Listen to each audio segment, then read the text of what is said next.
JM Analysis, un autre regard.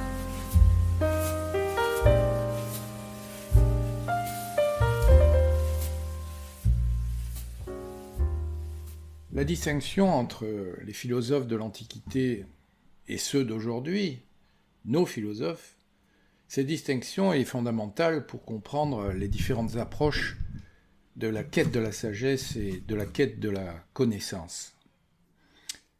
Alors que les philosophes et auteurs contemporains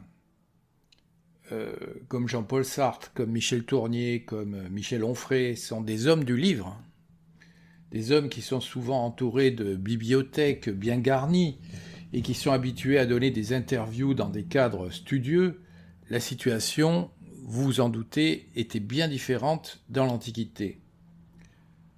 Les philosophes actuels, en effet, sont généralement des auteurs prolifiques. Leur philosophie est en grande partie, on pourrait dire, transmise et explorée d'ailleurs à travers leurs écrits. Sartre, par exemple, est largement connu pour ses œuvres majeures, son Naître et le néant, ouvrage qui est particulièrement important. Il est connu également pour La nausée, des ouvrages qui ont marqué sa philosophie, la philosophie existentialiste. Michel Tournier, qui lui également a laissé une empreinte significative dans la littérature et dans la littérature philosophique, puisque vous savez que Michel Tournier se revendiquait philosophe, avec des œuvres telles que Vendredi ou Les Lames du Pacifique. Quant à Michel Onfray, qui se prétend, disons, philosophe contemporain, et qui est connu pour ses essais critiques et ses cours de philosophie, là encore, ses œuvres sont publiées sous forme de livres. Mais dans l'Antiquité, la culture philosophique s'est développée, on peut le dire, de manière radicalement différente. Et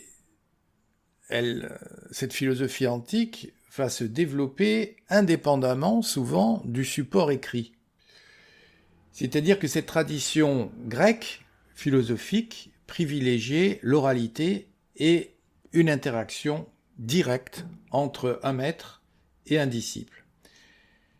C'était une tradition importante qui valorisait la transmission orale et la sagesse pratique, sans passer nécessairement par les textes écrits que nous connaissons à présent.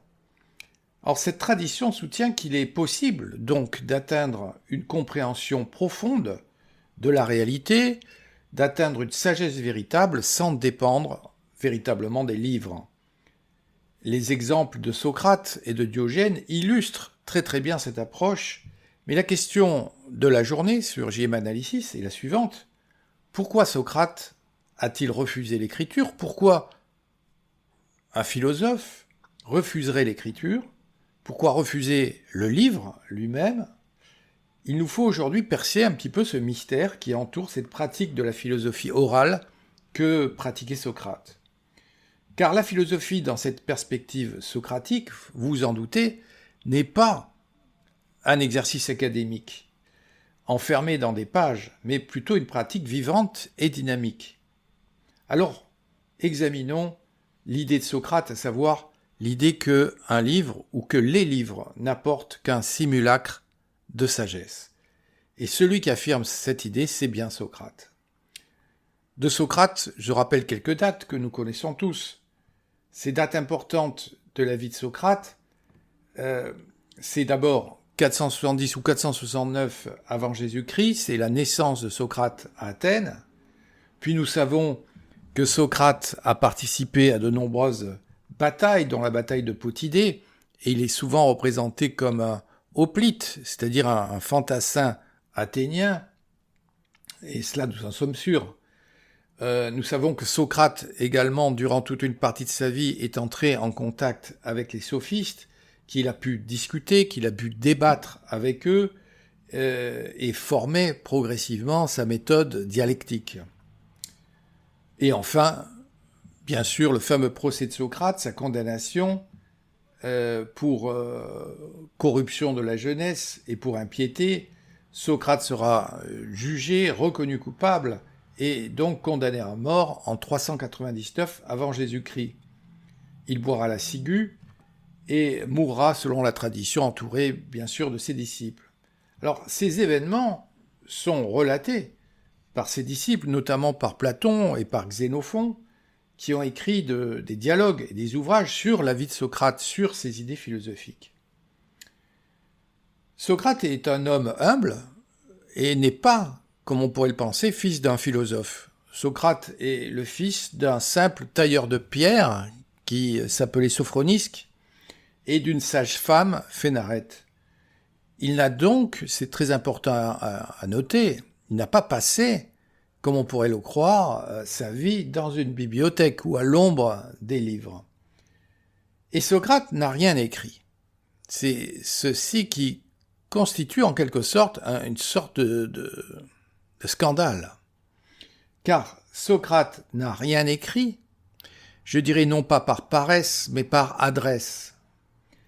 Et essayons aujourd'hui de voir les raisons de son absence d'écriture. Ces raisons, on peut les trouver chez son disciple préféré, qui était Platon, qui va nous livrer sans doute ces raisons dans un livre qui s'intitule Le Phèdre, et à l'intérieur de ce livre, nous trouvons un mythe platonicien, qui s'intitule Mythe de Thoth, c'est-à-dire le mythe de ce dieu Thoth, qui est un dieu égyptien, qui est l'appellation grecque du dieu Thoth, qui est le dieu Ibis, que vous connaissez sans doute si vous regardez quelques hiéroglyphes.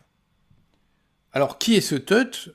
Thoth est un inventeur génial, égyptien, qui a donc découvert de multiples arts, de multiples techniques, ce qui fait que, à l'heure actuelle, on dirait que notre dieu Thoth est à la fois ingénieur et commercial, c'est-à-dire qu'il invente et il veut en même temps populariser ses inventions, et il va voir un roi égyptien qui est le roi Tammuz, afin que ce roi examine chacun des arts inventés et soupèse en quelque sorte les avantages et les inconvénients de ces arts. Alors Thoth va déballer en bon commercial tous ces arts. Il fait vraiment le marketing de ses inventions, et on trouve parmi ces arts le jeu de dés, on trouve la géométrie, on trouve le calcul, et tout cela semble bien évidemment enchanter Tammuz. Mais arrive le tour d'une dernière invention qui est l'écriture. Et là, Thoth va bien sûr faire l'éloge de l'écriture, mais vous allez voir que le roi Tammuz apparaît beaucoup plus prudent à l'égard de cette technique qui est la technique graphique, la technique de l'écriture, mais également beaucoup plus prudent à l'égard du biblion en grec, c'est-à-dire à l'égard du livre. Est-ce que ces livres, finalement, sont véritablement synonymes de sagesse ? Voilà la question posée par le roi Tammuz. Écoutons donc cet extrait du mythe de Thoth raconté par Platon. Cette science, ô roi, lui dit Thoth, rendra les Égyptiens plus savants et soulagera leur mémoire. C'est un remède que j'ai trouvé contre la difficulté d'apprendre et de savoir. Le roi répondit, industrieux Thoth, tel homme est capable d'enfanter les arts, tel autre d'apprécier les avantages ou les désavantages qui peuvent résulter de leur emploi. Et toi, père de l'écriture, par une bienveillance naturelle pour ton ouvrage, tu l'as vu tout autre qu'il n'est. Il ne produira que l'oubli dans l'esprit de ceux qui apprennent en leur faisant négliger la mémoire.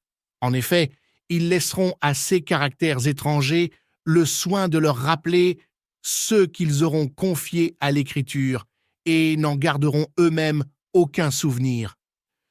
Tu n'as donc point trouvé un moyen pour la mémoire, mais pour la simple réminiscence, et tu n'offres à tes disciples que le nom de la science sans la réalité. Car, lorsqu'ils auront lu beaucoup de choses sans maître, ils se croiront de nombreuses connaissances, tout ignorant qu'ils seront pour la plupart, et la fausse opinion qu'ils auront d'eux, leur science les rendra insupportables dans le commerce de la vie. Donc quelles sont les raisons de ne pas écrire données par le roi Tammuz ? On peut simplifier et en donner 3. Première raison, un livre favorise l'oubli. Si nous résumons les arguments de Tutt et de Tammuz, on pourrait dire ceci. Tutt nous dit que le livre, c'est très bien parce que le livre nous permet de lutter contre l'oubli. Après tout, lorsque vous oubliez quelque chose, qu'est-ce que vous faites ? Vous faites une liste, vous écrivez. Tammuz va rétorquer, c'est exactement l'inverse. C'est-à-dire que pour Tammuz, c'est justement le livre qui va produire l'oubli dans l'esprit, puisque une mnémotechnique, c'est une technique qui essaie de sauver en quelque sorte ce qui nous reste de mémoire, mais par là même affaiblit la mémoire puisqu'elle ne l'entraîne plus. Le deuxième argument donné par Tammuz, c'est que le livre va produire non pas la science, ce que les Grecs appellent l'épistémé, mais un simulacre de science. Pour quelles raisons ? Pour des raisons souvent morales. C'est-à-dire que le livre, une fois que vous êtes devenu lecteur d'un livre, examinez ces gens qui ont fini la lecture d'un livre et qui, de façon satisfaite, viennent vous voir en disant « Voilà, j'ai fini mes 650 pages ». Le livre peut remplir le lecteur d'orgueil, en le persuadant qu'il possède une science qu'il ne maîtrise pas, in fine. Il y a déjà ici, formulé par sans doute Socrate, il y a très très longtemps, le danger de ce qu'on peut appeler l'érudition. L'érudition, c'est-à-dire ce que deviendra véritablement la philosophie médiévale qui va se transformer en un immense commentaire érudit des ouvrages d'Aristote, des ouvrages des anciens. Le troisième argument, c'est que un livre ne peut pas remplacer un maître. Le livre philosophique ne peut pas remplacer le maître de philosophie. Pourquoi ? Parce que le livre ne pose aucune question. Et le livre ne répond pas, comme un maître, aux questions que nous lui posons et que nous nous posons. Alors Socrate était visiblement conscient des limitations des mots écrits, et comme il le disait lui-même, le langage ressemble d'une certaine manière à la peinture. Écoutons ce qu'il disait. « La parole écrite a un inconvénient analogue à celui de la peinture, disait-il. Les productions de la peinture se tiennent comme vivantes, mais si on les interroge, elles gardent un silence majestueux. Il en est de même des discours écrits. » Qui fait que pour Socrate, les textes, tout simplement, aussi nombreux soient-ils, ne peuvent pas répondre aux questions. Les textes ne peuvent pas clarifier leurs propres ambiguïtés, contrairement, bien sûr, au dialogue vivant. Ces trois reproches formulés par Tammuz furent sans doute des reproches que Socrate pouvait lui aussi formuler contre l'écriture, puisque lui-même n'a rien écrit. Sa sagesse, dit la tradition, fut purement orale, marquée par ce dialogue incessant, cette dialectique, puisque je rappelle que le mot dialectique, au départ, veut dire tout simplement technique du dialogue. Mais cette tradition qui s'enracine dans l'image d'un Socrate n'ayant rien écrit, d'un Socrate qui parle, mais d'un Socrate qui n'écrit pas, est-ce que cette tradition est confirmée par l'histoire ? Ce qui est vrai, c'est que vous ne trouverez pas dans vos bibliothèques, vous ne trouverez pas à la Bibliothèque de France ou ailleurs un ouvrage signé Socrate. Les auteurs grecs et latins, notamment Cicéron, en tête bien sûr, le confirment ce fait. Mais j'aimerais aujourd'hui vous parler d'une autre tradition, d'une tradition qui considère que Socrate, loin de se contenter du dialogue, aurait rédigé des essais aujourd'hui perdus. Évidemment, il va de soi que si cette tradition était vraie, elle renverserait non seulement l'image du socratisme, mais également celle de la philosophie comme dialogue vivant.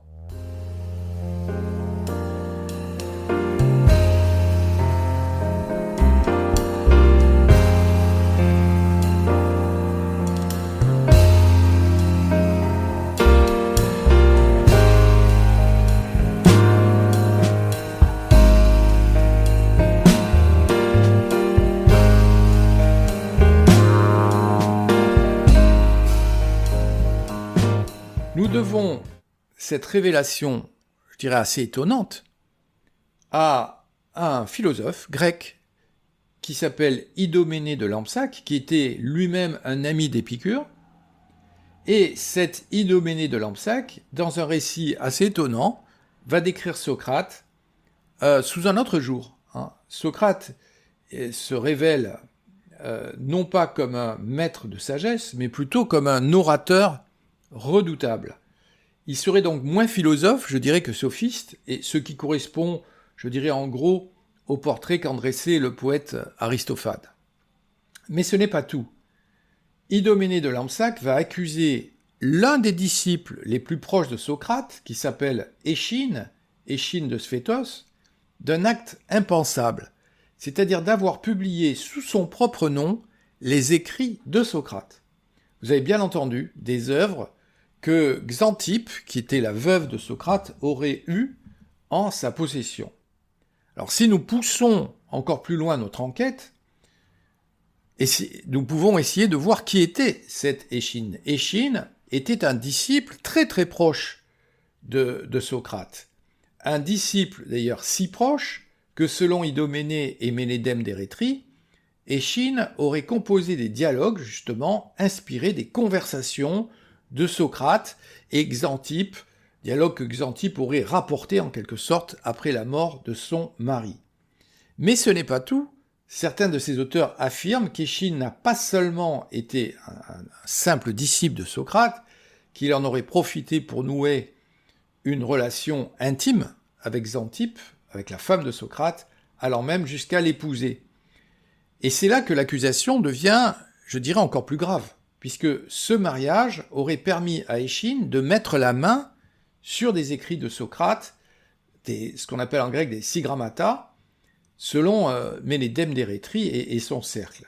Ce qui fait que le philosophe Échine serait donc coupable de plagiat, s'appropriant en fait les pensées et les paroles de son maître pour les présenter bien sûr comme siennes.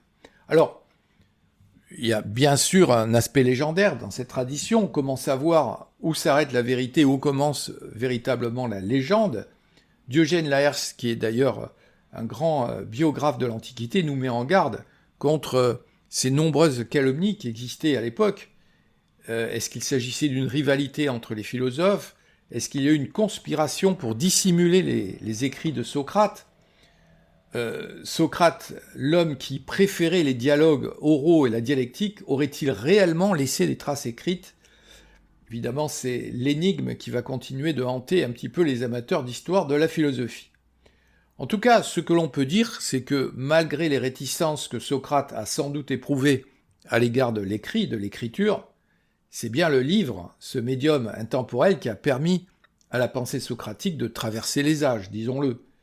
Platon, en effet, ne s'est pas contenté de retranscrire, comme un magnétophone, les discussions de Socrate. Platon va les magnifier, va les structurer, va les élever au rang de véritables œuvres littéraires. Ce qui fait que par ces dialogues, Platon va instaurer, lui, une véritable culture du livre, un tournant décisif dans la transmission de la philosophie, car c'est grâce à ces ouvrages de Platon que les raisonnements socratiques, qui sont d'une profondeur et d'une pertinence incroyables, vont échapper à l'oubli. Mais vous savez, Platon ne va pas s'arrêter là. À la différence de Socrate, il va fonder l'Académie, la première institution de ce genre qui est dédiée à l'enseignement et à la recherche philosophique. Et dans cette académie, la culture du livre va devenir centrale. Les dialogues platoniciens vont servir de base à l'éducation et vont transmettre justement les raisonnements socratiques de génération en génération. Le livre, ce compagnon fidèle, devient non pas, comme le pensaient Thammus et Socrate, le tombeau des idées, mais va devenir le gardien des idées. Le livre va assurer la pérennité de ces idées, et progressivement, l'Europe va se couvrir de bibliothèques, c'est-à-dire de livres qui, paradoxalement, vont honorer Socrate, l'homme qui se méfiait des livres.